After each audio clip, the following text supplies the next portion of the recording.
मोहसन पुरुष न मोहसन नारी, यूपी लूटे बारी बारी, ये कहना है एसपी सिंह बघेल का।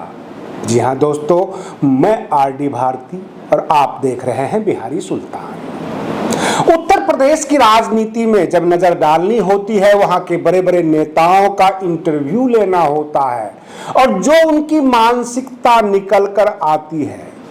और मैं इस वीडियो में आपको आज की ताजा खबर यूपीएसएससी का एग्जाम में क्या हुआ है वह बताने वाला हूं।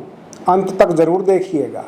लेकिन उससे पहले 2024 की लोकसभा चुनाव में बसपा का क्या हाल रहेगा, सपा का क्या हाल रहेगा, भाजपा क्या करेगी, ये सारी बातें जब एसपी सिंह बघेल से पूछा गया पत्रकारों के द्वारा, तो उन्होंने कहा सपा और बसपा गठबंधन की तो बात ही छोड़ दीजिए। 2019 में इन्होंने गठबंधन किया और जो सपा का वोट था वो तो बसपा को मिला, परंतु बसपा का वोट सपा को नहीं मिला।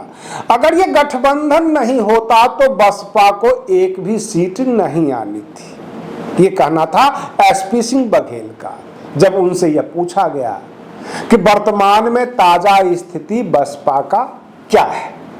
तो उन्होंने कहा बसपा बहुत कमजोर है। बसपा तब मजबूत हुआ करता था जब मैं वहां पर था, बाबू सिंह कुशवाहा थे, तब बसपा मजबूत हुआ करता था, हाथी मजबूत हुआ करता था। आज की तारीख में एक भी सीट निकालना मुश्किल है। ये एसपी सिंह बघेल का स्टेटमेंट है पत्रकारों के सवालों के जवाब पर। जब उनसे पूछा गया बसपा मजबूत कैसे होगी या आप कैसे मजबूत हैं, जब आप थे तो बसपा को कैसे मजबूत किया हुआ था, तो उन्होंने कहा राजनीति में मजबूती तब मिलती है जब चर्चा, पर्चा और खर्चा तीनों लगातार चलता रहे। यानी राजनीति में आपके नाम के, आपके पार्टी के नाम के चर्चा होती रहे।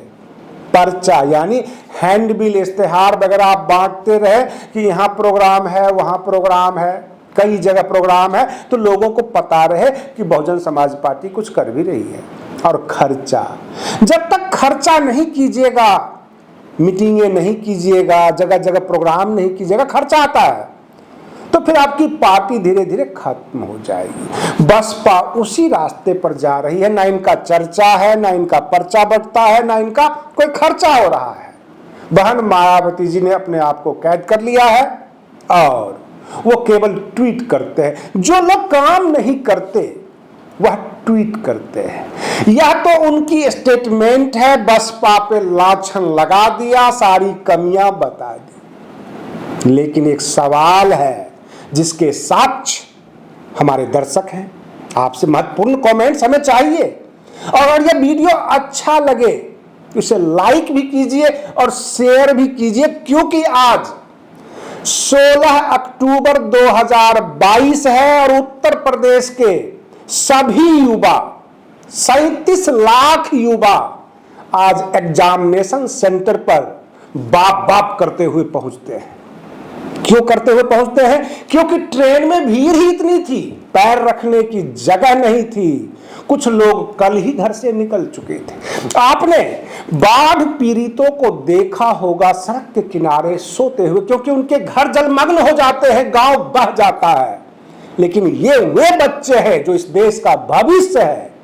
कल को ये अधिकारी बनेंगे, यूपीएसएससी का एग्जाम पास कर लेंगे, क्योंकि आज ये पेट का एग्जाम था, यानी प्रीलिमिनरी टेस्ट था, और 37 लाख युवा और छात्राएं सब के सब अपने घर से निकल चुके थे, कल से ही निकले हुए थे। बहुत सारी बहन बेटियां रात में 11-12 बजे सड़कों पर 2-2, 3-3 किलोमीटर पैदल चलते थे। कहीं बैठने की जगह मिल जाए, किसी घर के बगल में कोई बैठने दे, क्योंकि सारे होटल्स फुल हो चुके थे। जो लोग ट्रेन से सफर कर रहे थे, जिनका रिजर्वेशन था, उनको उठा दिया गया और उनके सीट पर, एक सीट पर 8-8, 9-9 स्टूडेंट्स बैठे थे। क्या करें? सरकार एग्जाम लेती है, व्यवस्था नहीं करती है।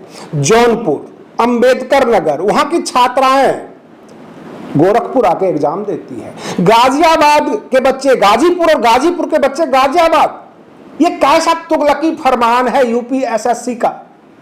एग्जाम लेते हैं, कम से कम नजदीक में अगर सेंटर दे देते तो इतनी बदहाली नहीं होती। छात्रों से आखिर क्या दुश्मनी है।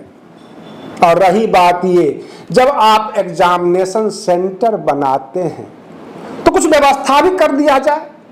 जब आपका चुनाव होता है तो 3 दिन पहले सीआरपीएफ, बीएसएफ सब पहुंच जाता है, स्कूल कॉलेज सब मैनेज करते हैं अपने आदमी को रखने के लिए, उनके खाने पीने का भी व्यवस्था करते हैं। इन छात्रों का भोजन का व्यवस्था किसने किया, रहने का व्यवस्था किसने किया। सरकार इतनी गैर जिम्मेदार तो नहीं होनी चाहिए। और फिर एसपी सिंह बघेल ये कहते हैं कि सपा और बसपा का ये हाल है कि तोहसन पुरुष ने मोहसन नारी, यूपी लूटे बारी बारी। ये उत्तर प्रदेश में लूट नहीं तो क्या है, युवाओं के भविष्य से खिलवाड़ नहीं तो क्या है। और इसको आप क्या कह सकते हैं, परीक्षा पीड़ित।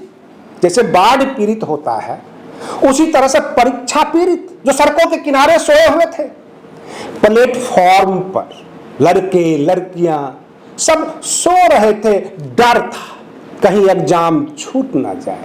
किसी तरह से छाती पीटते हुए सब के सब एग्जामिनेशन सेंटर की तरफ बढ़ रहे थे। और इतनी जद्दोजहद के बाद आज जब एग्जाम खत्म हो जाएगा शाम तक, तो कोई न कोई माय का लाल, कोई न कोई करिश्मा कर चुका होगा। फिर सरकार कहेगी कोई बात नहीं, दोबारा एग्जाम ले लेंगे। ऐसा होता आया है। जो पास्ट की घटनाएं जो हुई है उसके आधार पे मैं बता रहा हूं, 37 लाख छात्र छात्राएं कम नहीं होता। तो आज ट्रेन में लटक कर किसी तरह से पहुंचते हैं एग्जामिनेशन सेंटर तक। वहां के जिलाधिकारी, वहां की जो व्यवस्था है सरकार की, ऐसा कुछ नहीं था कि इन छात्रों को कैसे कहां बिठाया जाए, रात में ये कहां सोएंगे। क्योंकि 25-50 किलोमीटर के रेंज में अगर एग्जामिनेशन सेंटर होता तो कल घर से निकलने की कोई जरूरत नहीं थी। बहुत सारे लोग इस डर से अपने बच्चे बच्चियों को मोटरसाइकिल पर बिठाकर कल ही निकल गए थे, कहीं ट्रेन छूट न जाए, कहीं ट्रेन धीमी ना हो जाए। और आपको बता देते हैं, एक ट्रेन है चौरी चौरा एक्सप्रेस, जब वो धीरे धीरे चलने लगती तो हमारे छात्र छात्राएं की धड़कन तेज होने लगती कि अगर ये धीरे धीरे चल रहा है तो क्या एग्जामिनेशन हमारा छूट जाएगा। ये हालात बना हुआ था। कल से आज तक सुबह 10 बजे तक टॉर्चर हो रहे हैं मानसिक रूप से। उत्तर प्रदेश के छात्र छात्राओं को मानसिक रूप से टॉर्चर किया गया, कुव्यवस्था के शिकार हुए। अब देखना यह है कि इसका परिणाम क्या निकलता है। योगी सरकार में व्यवस्था तो उतनी अच्छी है नहीं, वो तो दिख रहा है, आज के दिन सब दिखा है। फिर ये नेता कैसे कहते हैं कि सपा का शासन खराब था अथवा बसपा का शासन खराब था, अथवा ये दोनों पार्टियां लुटेरी थी, बारी बारी से लूटती थी। ये कैसे कह सकते हैं, क्योंकि सामने ही दिख गया। और यही हाल बिहार का भी होता है। जब बीपीएससी का एग्जाम होता है वहां भी कोई व्यवस्था ही रहता है और बाद में पता चलता है पर्चा लीक हो गया, एग्जामिनेशन कैंसिल। आप देश के छात्रों के साथ, उसके भविष्य के साथ क्यों खिलवाड़ करते हैं। और इसका किसी के पास अकाउंटेबिलिटी है, कोई हिसाब है। ये छात्र जब आपसे जवाब मांगेंगे तो क्या जवाब देंगे। आपने व्यवस्था के नाम पर क्या किया, क्या इनको सोने की व्यवस्था किया, खाने का व्यवस्था किया, या घर पहुंचाने का व्यवस्था किया। कोई व्यवस्था नहीं, ये इनकी जरूरत है। और रही बात ये, आपको ये वोट भी देने जाएंगे तो भी इन्हीं की जरूरत है। ये तो और बात है कि वोट के समय, चुनाव के समय ये सिलेक्शन नहीं कर पाते, आपको नहीं पहचानते कि आप हैं कैसे। ये मैं सरकार से कह रहा हूं। बहुत सारे छात्र छात्राएं 10 बजे तक एग्जामिनेशन सेंटर तक पहुंच चुके थे। लंबी लंबी कतार थी कैमरे के आगे।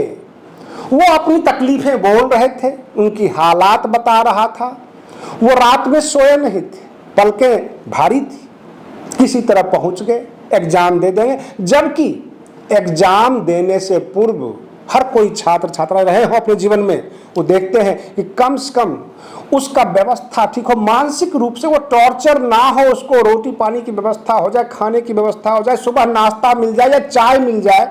लेकिन ऐसा किसी के साथ नहीं हुआ, क्योंकि कोई भी छात्र छात्रा रिस्क लेना नहीं चाहता था।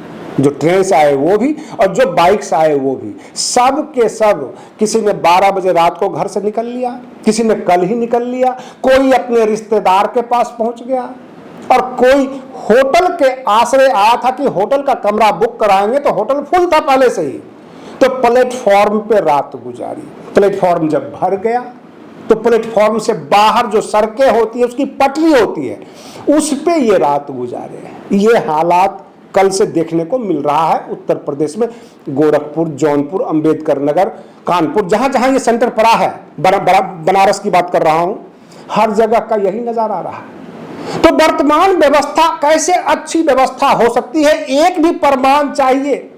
केवल आप धार्मिक स्थल को जो है आप चमाचम कर देंगे और छात्रों के भविष्य के साथ खिलवाड़ करेंगे, ये तो शासन नहीं होता। इसको हम जन कल्याणकारी राज नहीं कह सकते, जहां पर शिक्षा, छात्र, स्वास्थ्य, रोगी सबके सब परेशान हो।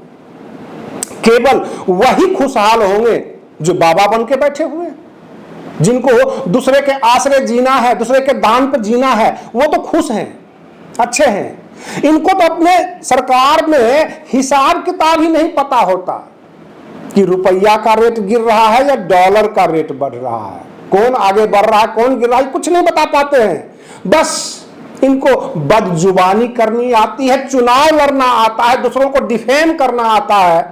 छात्रों हो अथवा कोई रोगी हो हॉस्पिटल का, अथवा कोई और जरूरी जो व्यवस्था है, उस पर ये ध्यान नहीं देते। और आज इनकी पोल खुली है, छात्र परेशान थे, गुस्से में थे, वो एग्जाम दे के बाहर निकलेंगे, किसी तरह वो अपने घर को निकल जाएंगे। और मैं पल पल की नजरें बनाया हुआ हूं।